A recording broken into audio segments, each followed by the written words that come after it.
Can you describe your impression of Louis Bortz? He was a nice, smart, experienced old man.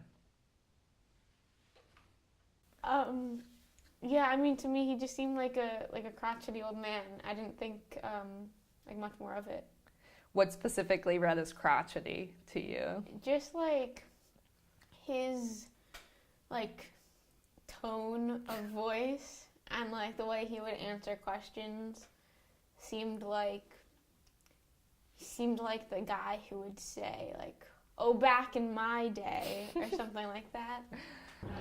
My name is Louis Bortz, B-O-R-T-Z is the last name. I was born in Hartford, Connecticut, June 30th, 1910. Well, he seemed very nice. He seemed very humble about what he had done. He wasn't saying things with much like flair or enthusiasm, not like in a bad way, but he was describing things that seemed like big deals to me, like being subpoenaed to McCarthy and fighting in the Spanish Civil War with like a very calm tone. Like he kept the same tone when he was talking about his childhood as when he was talking about the Spanish Civil War. That seemed humble to me. He also had a really fantastic wit. There was a guy named Brian O'Neill who I think wrote an article on him, and he completely tore into him. I know the one you're talking about, yeah. Like, I forget what the verbatim quote is, but he said something along the lines of, "If you meant to ridicule me, like, you failed." How did you tell your family? Well, my sister Becky, I told, and I told Florence too. Yeah, I'm pretty sure. Of course, because I wrote to her from Spain. Yeah, both of them knew that where I was going. But to tell that's all because we didn't want to worry my parents, you know.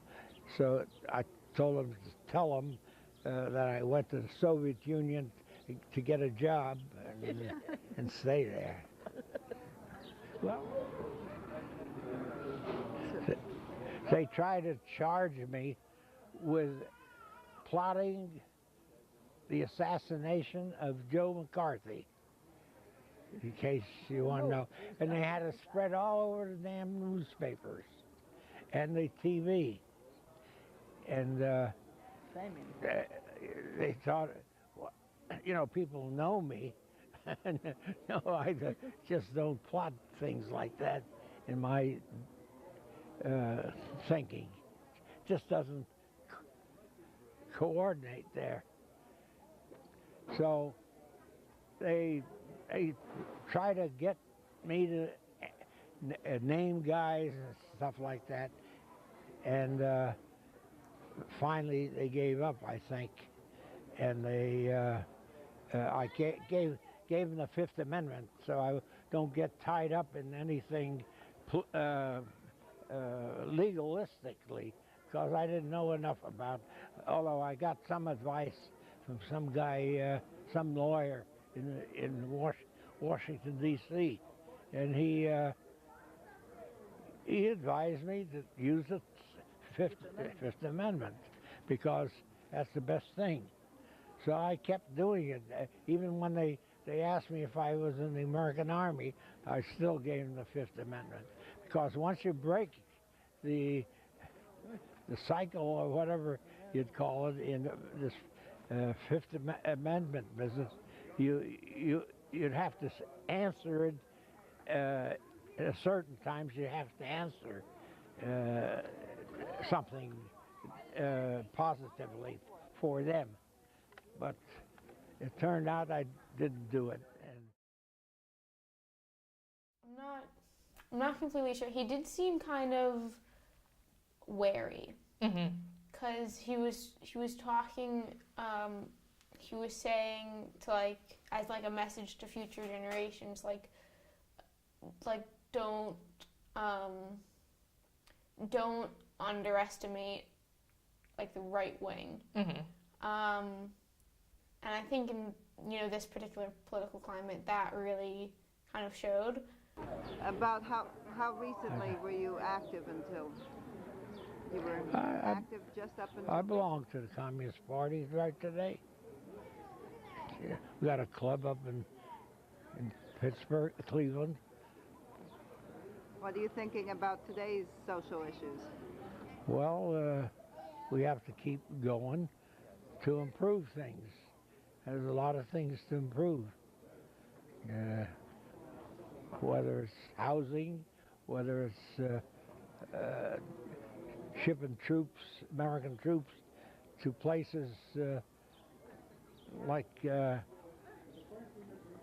Kosovo. I don't agree with that.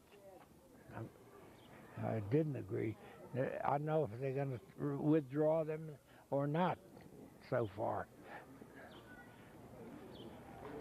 Anything to say to future generations? Future generations, new activists, keep up the fight, that's all.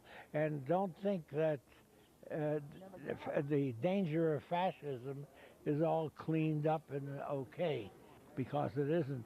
As long as the capitalist system exists, it's got the seeds of fascism, especially when they get into a crisis.